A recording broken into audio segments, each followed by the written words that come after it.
আসসালামু আলাইকুম। খালি মনে করেন কিছু করলেই যে হয়ে যাবে এরকম না ব্যাপারটা। বাংলাদেশের একটা নামকরা প্রতিষ্ঠান XYZ, নাম বলতে চাই না, এই গাড়িটাতে একটা সিল চেঞ্জ করছে। সিল চেঞ্জ করার পরের যে হিস্ট্রিটা, এটা আমি আমাদের যে টেকনিশিয়ান ইসমাইল এটা বলবে। এরপর আমি কাস্টমারের সাথে একটু কথা বলবো, গাড়ির যে ওনার তার সাথে একটু কথা বলবো। ইসমাইল, ঘটনা কি একটু বলো তো ভাই। গিয়ারে প্রবলেম দিত, গিয়ারবক্সটা গিয়ে কাজ করাইছে। তারা কাজ করানোর পরে দুটা সিল থাকে, এই সিলটা চেঞ্জ করার নিয়ম অনেকে জানে অনেকে জানে না। যেমন এই সিলটা থাকার কথা আমাদের এই পজিশনে, এই সিলটা এই পজিশন থুয়া উল্টা মিরে লাগাই থুয়ে দিচ্ছে। এর জন্য সিল চেঞ্জ করার জন্য ও পুরো গিয়ারবক্সটা ফাটাইছে, কিন্তু গিয়ারবক্স ফাটাইতে হয় না। শুধু সিলটা চেঞ্জ করা যায় একটা যন্ত্রের মাধ্যমে। জি, আমরা সিলটা চেঞ্জ কোনো যন্ত্রের মাধ্যমে, কিন্তু তারা কি করছে পুরো গিয়ারবক্সটা ফাটাইছে, কিন্তু সিল চেঞ্জ করতে গিয়ারবক্স ফাটানোর প্রয়োজন হয় না। মানে ঘটনা হচ্ছে যে আমরা সবসময় বলি যে আপনার কষ্টে অর্জিত টাকার যেই মানে কাজ এবং আপনার শখের গাড়িটার কাজটা ভালো হওয়া দরকার। অনেক সময় অনিচ্ছাকৃতভাবে আমাদের কাজে ভুল হয়ে যায়, কিন্তু অনেক সময় একটা গাড়ি হয় কি, একটা গাড়ি যখন একটা ভালো প্রতিষ্ঠানে কেউ নিয়ে যায় তখন সেটা একটা রেসপন্সিবিলিটি হয়ে যায়। তো আমাদের যে শ্রদ্ধেয় ক্লায়েন্ট আছে, ভাই একটু কিছু বলেন। আসলে আমি আমার গাড়ির সার্ভিসিং এর জন্য গিয়েছিলাম, তো ওখানে আমার একটু লাইক ডুয়েল ক্লাচে ইস্যু ছিল না, কিন্তু লিকেজ হইতো। তো লিকেজের কারণে মেনলি গেছি।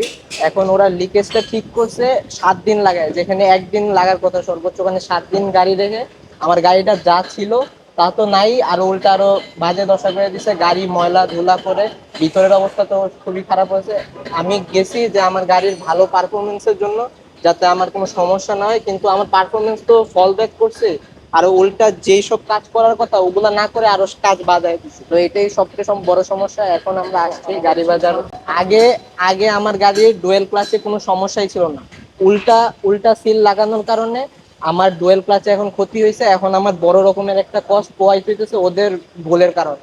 এখন আমরা কি বলবো, আমরা যদি একটা ভালো প্রতিষ্ঠানে গিয়ে ভালো ফিডব্যাক না পাই, তাহলে এটা আসলেই মানে খুব ডিসঅ্যাপয়েন্টিং। আচ্ছা, কোনো অসুবিধা নেই। ব্যাপারটা হচ্ছে যে আপনি একটা ডক্টরের কাছে গেলেন, তো ওই ডক্টর যখন আপনাকে কাটাছেঁড়া করবে, আপনাকে কোন একটা ট্রিটমেন্ট দিবে, সেটা কিন্তু তার রেসপন্সিবিলিটির মধ্যে চলে আসে। তো গাড়ি বাজার ওয়ার্কশপ আমরা চেষ্টা করবো ইনশাল্লাহ, ভাইয়া যে কষ্ট নিয়ে আমাদের কাছে এসছে এইটার যেন আবার পুনরাবৃত্তি না হয়, এটা যেন আবার ফিডব্যাকটা আমাদের প্রতি ওই রকম না হয়। আমরা যে দায়িত্বটা নিয়েছি গাড়ির কাজের, ইনশাল্লাহ আমরা চেষ্টা করবো যে এটা প্রপারলি করে দেওয়ার জন্য, এবং পরবর্তীতে যাতে এই প্রবলেমটা আবার পুনরাবৃত্তি না হয় চেষ্টা করবো এটাকে প্রপারলি করে দেওয়ার জন্য। তবে কাজে ভুল ত্রুটি থাকতেই পারে, কিন্তু একটা কাস্টমার যখন আশা নিয়ে আসে সেটা দুঃখজনক। যাই হোক, গাড়ি বাজার ওয়ার্কশপ আপনাদেরকে আপনাদের যে কোনো গাড়ির যে কোনো A to Z সলিউশন, গাড়ির A to Z সলিউশনে কাজ করছে।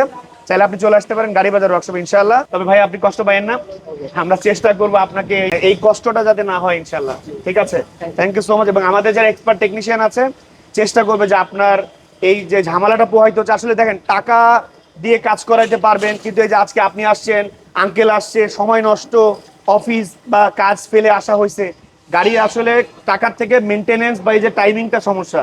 তো ইনশাল্লাহ আমরা চেষ্টা করব, এবং আমরা নেক্সট গাড়ি ঠিক করার 15 দিন পরে যদি ভাইয়ার সময় থাকে আমরা একটা রিভিউ দিব যে আমাদের কাজ করার পরে পারফরমেন্সটা কেমন পেলো ইনশাল্লাহ। ঠিক আছে ভাইয়া, আসসালামু আলাইকুম। জি।